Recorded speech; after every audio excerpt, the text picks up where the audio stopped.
So today we're going to be heading up to the fortress at Brimstone Hill, which is that hill on the left. Up there in the clouds is Mount Leomiga. It is a dormant volcano. They do have hikes up there. But the fortress at Brimstone Hill, that's where we're going. One of our stops here at St. Kitts. So the meeting spot for Thenford Grey, when you get off the ship, we're docked at the new pier. You go over here to the arrivals hall, take a right when you get off the pier, and right in front of the arrivals hall, a yellow building, that's where we'll find Thenford. So I am the designated tour assistant for Thenford Grey. The tour, by the way, is $75 a person. This is the grand tour. He does a few tours. He does a tour to St. Nevis, and he does a few other tours, does a volcano hike, but I like the grand tour, and you'll see why.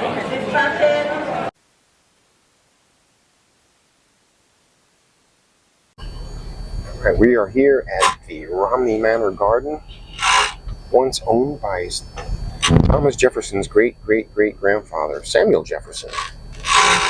1655. This was a sugar plantation. Now it was later bought by the Earl of Romney.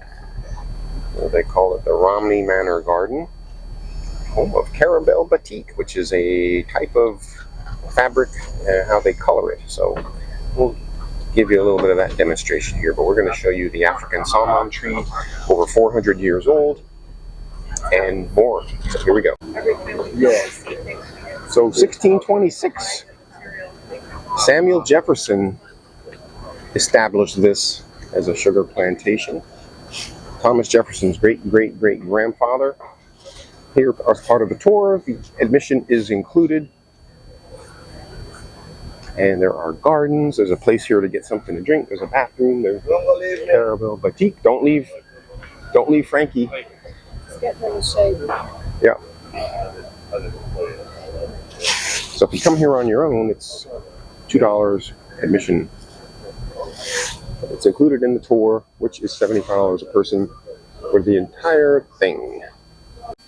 Okay, so we're veering off a little bit, but we're going to walk down this little walkway. It's like a rainforest here, basically. There's some steps. It's not wheelchair accessible for the most part. There is a lady with a wheelchair, but she's not able to get around very much. This is the African salmon tree, over 400 years old. Look at the roots. Oh my goodness.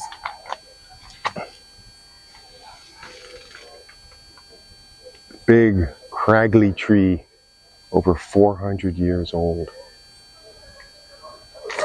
And then you see the red flamboyant.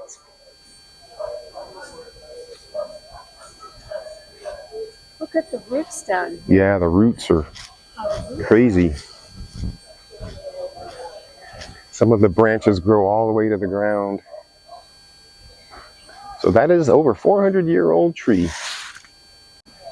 Look at the beautiful colors here.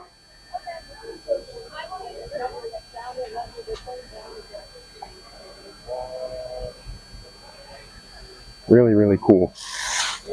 Chanting or a wax press that provide the areas used at normal tables. The wax goes right to the fabric, so the line is on both sides of the fabric. We now remove the fabric off the frame, and we mix this goodness into a cold water color fast line for 30 minutes. And we always start from the lighter color to the darkest. You can see the white areas where we wax first. Yeah. It is still here on the fabric. In order for us to keep these blue colors, we need to add more wax from the area to keep the blue colors. So the wax is used to protect each color from the other. For example, if you want a piece to dye 7 times, we have to wax it 7 times and dye it 7 times. So the more colors, the longer it takes. And you have to let the fabric dry at least 1 week. This is all the art called batik. So they make the patterns and colors on fabric. They do it with dresses. They do it with shirts. They do it with scarves. Big scarves, little scarves, t-shirts, you name it. They do it. Pillows. You even have whole sets of fabric you can just buy and then make your own stuff with it. So that is the boutique. And they do have a place here you can get something to drink. And here's more exhibit of the boutique. But they do have things to drink. You can get rum punch, cold water, beer, whatever. Yeah, you can get whatever you want.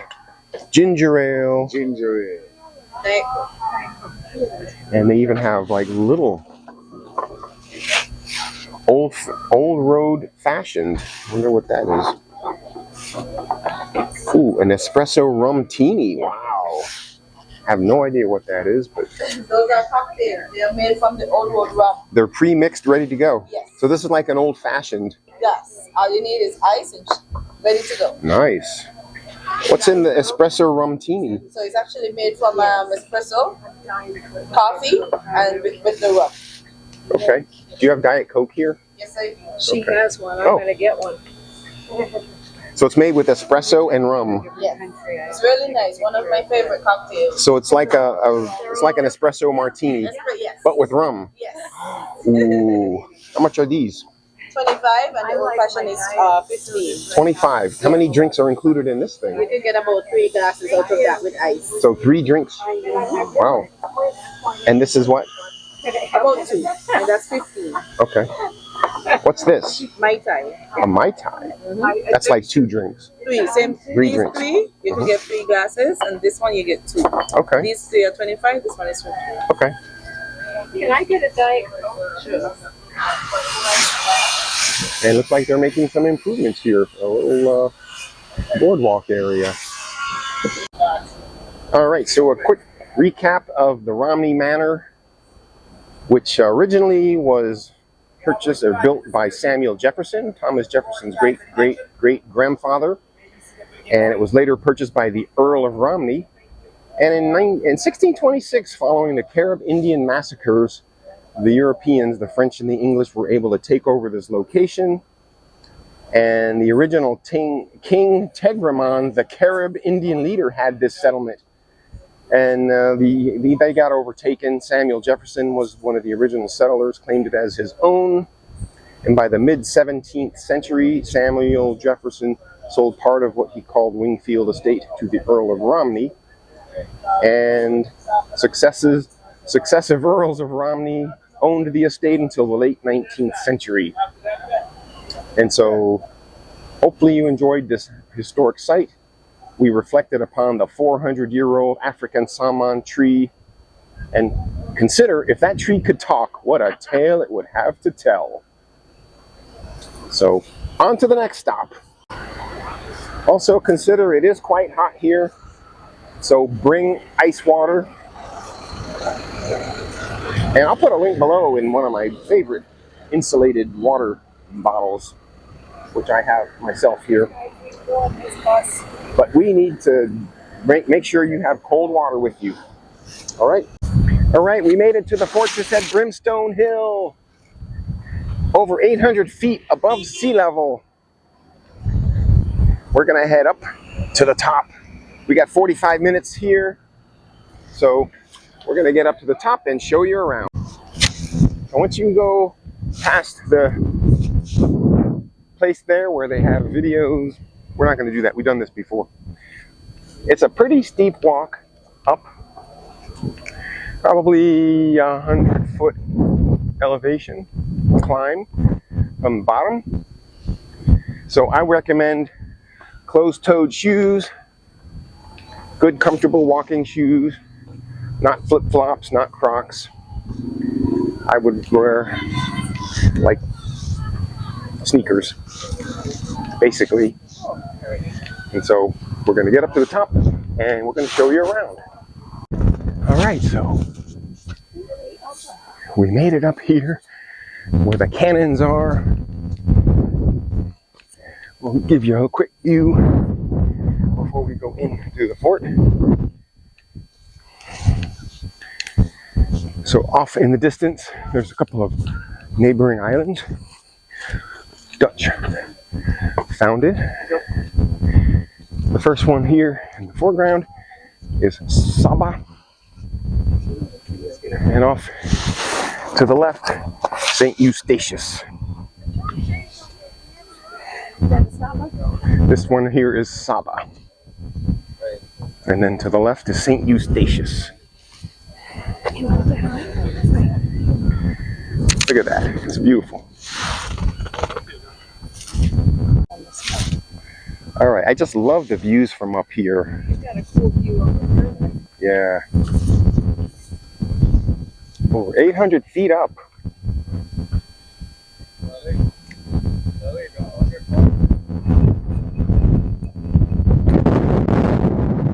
Spectacular view. Great photo spot.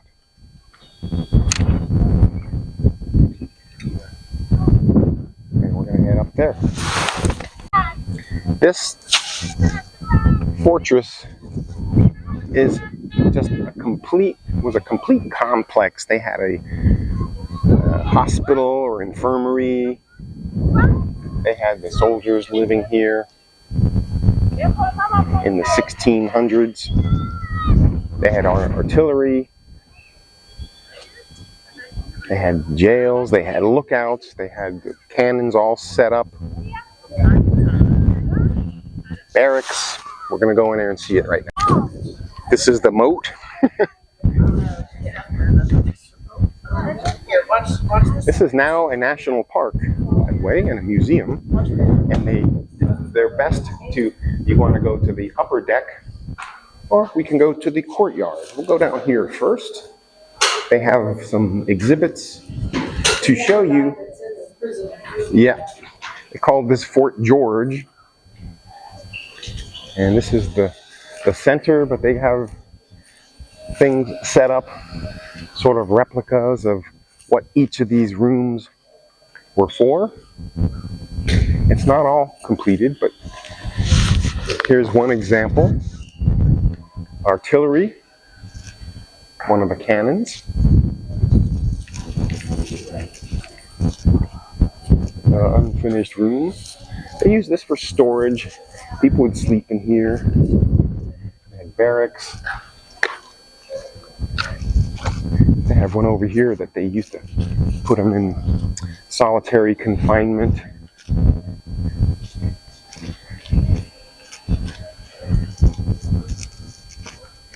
More places you can walk through there. You can take a photo and make yourself a soldier. There's ways to get up top. More of the rooms.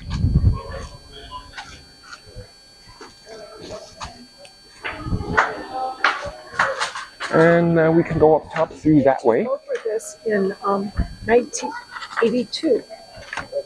Oh, it became a national park in 1982? Yeah. But yeah, it became, when this island got independence in 1983. Huh? Why are you going there? There's nothing else down there on display. I thought they had the man in the south. They did, but I didn't see it. You didn't look. Okay. I'm gonna go try to find it then. And if you're so inclined, they have a whole exhibit of what life was like here, and a day in the life of a soldier. You would wash, you would have reveille, you would march, you would have food, you would have church. There were slaves here that helped build this. There was an infirmary. And anyway, this shows you all of the typical day in a life. And there is an exhibit over here just showing you like sort of a lookout. Here's the guy that's in solitary confinement. Here were lookouts. So this is where this soldier was confined to a prison cell. So they were punished with a custodial sentence. Only a mattress and urine bucket were provided for those committed here. And this one up here is called the famous Brown Bess musket through a loophole. He's firing the famous Brown Bess musket, which doesn't look like he's holding it. It's invisible. And so this is one of 5 caponiers at Fort George from which musketry fire was to be directed along the front of its walls against those attacks. But here's the guy that's on solitary confinement. There's the British Brown Bess musket, the best known musket of this era.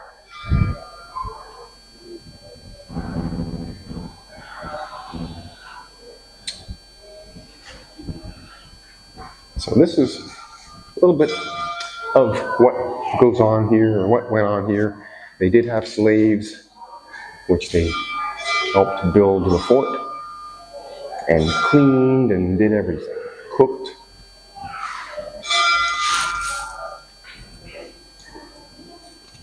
Food and diet. Well, breakfast was a pint of cocoa and a piece of bread. Not all of the bread was eaten right away. Some might be kept for lunchtime, which the army called dinner. Dinner was a meal of either fresh meat when available with vegetables, or salt meat boiled into a soup and eaten with yams or potatoes with additional fruits. Officers took their meals in a less crowded surrounding and could afford to pay for a choice of food and drinks. From dinner until breakfast the next day, no further food was provided. The slaves were here to help cook. There was also a rum ration. And of course, there was plenty of disease and illness,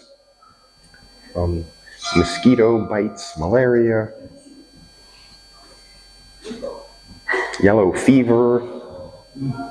When ill and hospitalized, a soldier was placed on a special diet of milk porridge, meat and bread, and a pint of broth. Madeira wine was sometimes given to assist recovery. And then religion. They had chaplains. All this happened in the 1640s on Fort George. Here's an air-conditioned display room. And this shows typical barrack room of a British garrison of the 18th century. So this was in the 1700s. And so this was barracks. You would sit here and eat. You would sleep. This is the garb that they wore. All right, we made our way to the top. More photographic opportunities. You must be very careful. There's no railings here.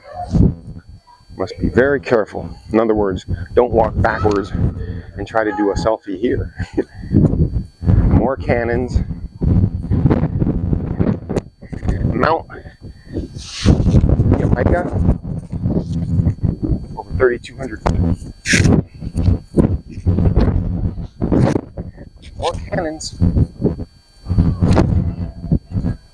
That is the lookout from Fort George. These cannons, not even facing the ocean. So maybe if there were intruders coming on the land, they would be able to shoot them. But the ones over here that face the ocean, these would be the ones that would be effective for ships trying to come by. And they only can aim certain places where these spaces are, as you can see. Looks like they're making some improvements over there.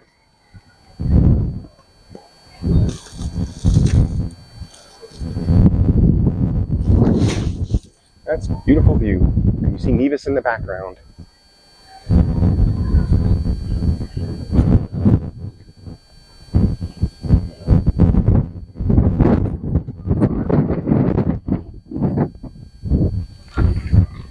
And there there's my wife down there.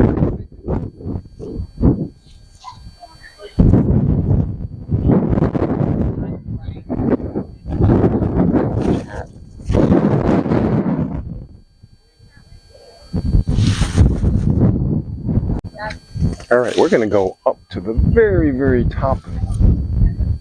You see the flag? That's the Twin Federation of Nevis and St. Kitts.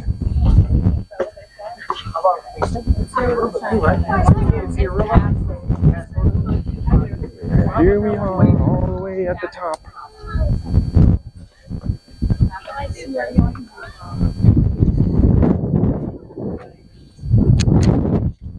That's South America. Yeah. It's not far. That's where we were earlier. Crisol. They're blowing in the wind. Yeah. That's right off of Venezuela. Okay. That's where one of my patients was born. Or Okay, one of my workers. And there is Saba. And off to the left in distance, St. Eustatius. I love the views up here. The wind is nice and brisk. My lovely wife. Up at the top. It is beautiful.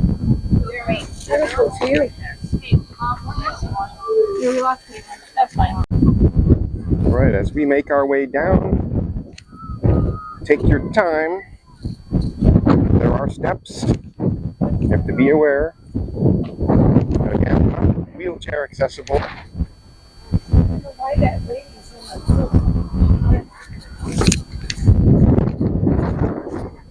Yeah.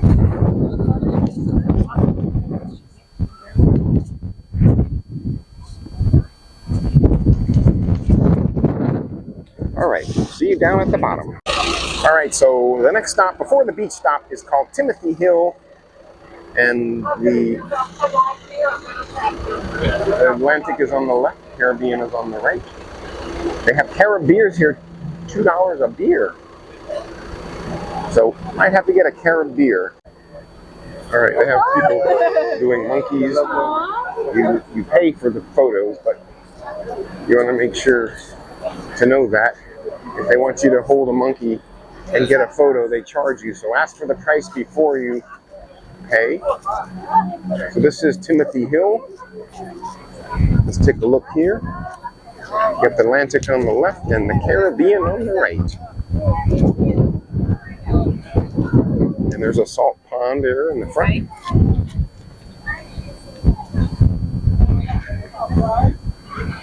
And there is Nevis off in the distance. Go ahead. No, the three of you. So that is Timothy Hill. And it's crowded here. A lot of people. But time to go get a Carib beer for $2. What a bargain. This is one of your most famous tourist spots. Just here for a brief stop for just a few minutes. And that is Timothy Hill. We'll take a quick peek at the beach next. The tour is optional to stop at the beach. We can get dropped off back at the ship. Some people want to get to the beach. Some people just want to go back to the ship. So you have the option. All right, time for a beer. All right, so get yourself a Carib beer, only $2.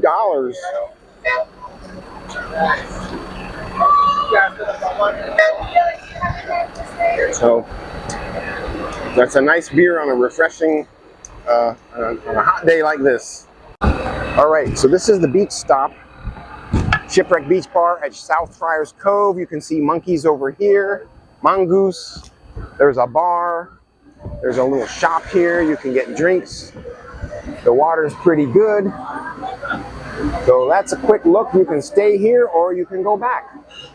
It looks pretty crowded. I wanted to stay in here, but it's really, really crowded. So I'm just going to give you a quick look around. It's very, very crowded. Food is good here. Drinks are good here. Other than that, there's a little bit of shade, but not a whole lot. So that is your Shipwrecked Beach Bar stop on Thenford Gray's Grand Tour. All right, we are here with the man, the myth, the legend. This is Thenford Gray, proprietor, founder of Gray's Island Excursions. This is the tour I've done with my wife probably 6 or 7 times with his brother. Thenford is the original. Thenford, what do you want to tell everyone? Well, I'm happy that Vitali has been here so many times. He's like family now, coming to visit us. We'll be happy to accommodate you at any time. We have a team of guides who are excited about the place and would be happy to show you around. And they do tours of Nevis. They do all kinds of tours. And not only the Grand Tour, but lots of tours. Absolutely. If you want to go to the volcano, if you want to go to the rainforest, if you want to go snorkeling, you just let us know and we'll take care of you. Yep, one of these days we're going to do the Nevis tour. Yeah, we're going to do Nevis next time. We'll be happy to have you. All right, thank you, Thenford. Once again, Thenford's Grand Tour. Amazing. Yeah, parents, don't let your kids do that. ADHD like crazy. Don't let your kids do that. Holy shit. Public service announcement. Unbelievable.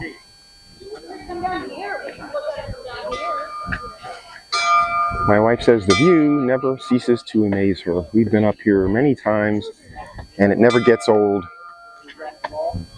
That's the dinner bell, or the alarm that says someone's coming. We better man your battle stations.